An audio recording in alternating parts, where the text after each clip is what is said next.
ជំរាបសួរពុកម៉ែបងប្អូនបាទក្នុងថ្ងៃនេះដែរគឺខ្ញុំបានវិលត្រឡប់មកវិញបាទហើយក៏មិនចង់ជម្រាបហើយនឹងជូនដំណឹងដល់បងប្អូនបាទយើងទាំងអស់គ្នាអ្នកដែលស្រឡាញ់ហើយនឹងថែទាំសុខភាពបាទអញ្ចឹង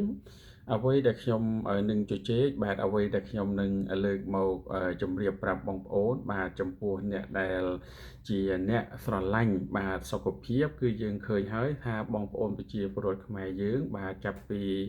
វ័យបាទ25ឆ្នាំឡើងរហូតដល់30រហូតដល់70 80បាទអញ្ចឹងគាត់ត្រូវការអ្វីដែលសំខាន់បំផុតគឺសុខភាពបាទនៅក្នុងនោះដែរគឺឃើញថាបងប្អូនយើងជាច្រើនបាទជាពិសេសគឺស្ត្រីដែលមានគូស្រករជាដើមឬក៏មុននឹងរៀបអាពាហ៍ពិពាហ៍ជាដើមបាទក៏តែងតែពិនិត្យសុខភាពបាទដើម្បីស្វែងរកនៅជំងឺកាយផ្សេងៗបាទនៅក្នុងរូបរាងកាយរបស់យើងបាទនៅក្នុងនោះគឺខ្ញុំដែរបាទគឺនឹងណែនាំបាទសម្រាប់បងប្អូនយើងឲ្យពិនិត្យសុខភាពបាទអ្នកដែលចង់ដឹងថាតើសុខភាពរបស់យើងនឹងល្អកម្រិតណាបាទហើយយើងមានហានិភ័យអ្វីខ្លះទៅលើជំងឺផ្សេងបាទដូចជាលើសឈាមក្តីទឹកនោមផ្អែមក្តីឬក៏បញ្ហាមេរោគថ្លើមក្តីឬក៏មេរោគ HPV ក្តីសម្រាប់ស្ត្រីឬក៏ជំងឺកាយសាហាវផ្សេងបាទដែលតែងតែអឺជាឃាតករបាទជាឃាតករសម្រាប់ប្រជាពលរដ្ឋយើងឬក៏សម្រាប់សមាជិកនៅក្នុងក្រុមគ្រួសារយើងដោយពុំបានត្រៀមទុកជាមុនបាទអញ្ចឹងមានចម្ងល់ជាច្រើនបាទដែលបងប្អូនប្រជាពលរដ្ឋខ្មែរយើងមួយចំនួនក៏តែងតែមានសេចក្តីរំពឹងថាការដែលខ្ញុំទៅពិនិត្យសុខភាពក្តីឬក៏ខ្ញុំជាអ្នកឆ្លាញ់សុខភាពចុះមូលហេតុម៉េចបានជាខ្ញុំនឹងមានជំងឺកាចឬក៏ខ្ញុំនឹងមានបញ្ហាដូចជាជំងឺមេរោគថ្លើមឬក៏ជំងឺរើសខ្លាញ់ឬក៏ជំងឺលើសឈាមជាដើមបាទទាំងអស់នេះឯងបាទគឺជារឿងមួយដែលគួរឲ្យយើងចាប់អារម្មណ៍បាទហើយបន្តទៅទៀតនោះសួរថាតើការដែលយើងគ្រប់គ្រងបាទនៅជីវិតប្រចាំថ្ងៃរបស់យើងបាទអំពីរបបអាហារក្តីអំពីអឺការគេងក្តីបាទនិយាយរងទៅគឺកិច្ចវត្តបាទកិច្ចវត្តប្រចាំថ្ងៃរបស់យើងនោះសួរថាតើយើងធ្វើអ្វីខ្លះ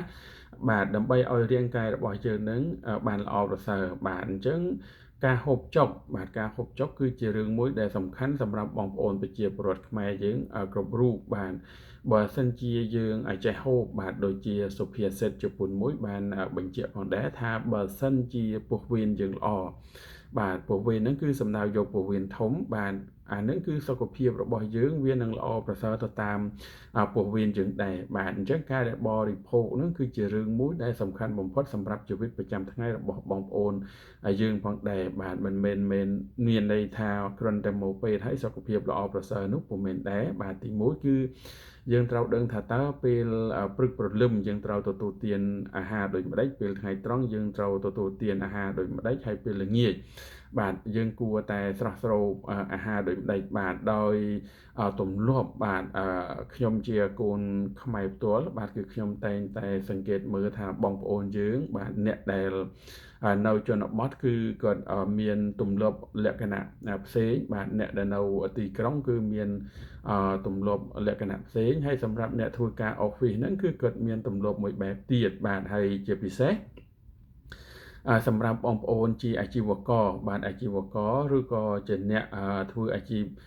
ឥស្សរៈហ្នឹងគឺបានន័យថា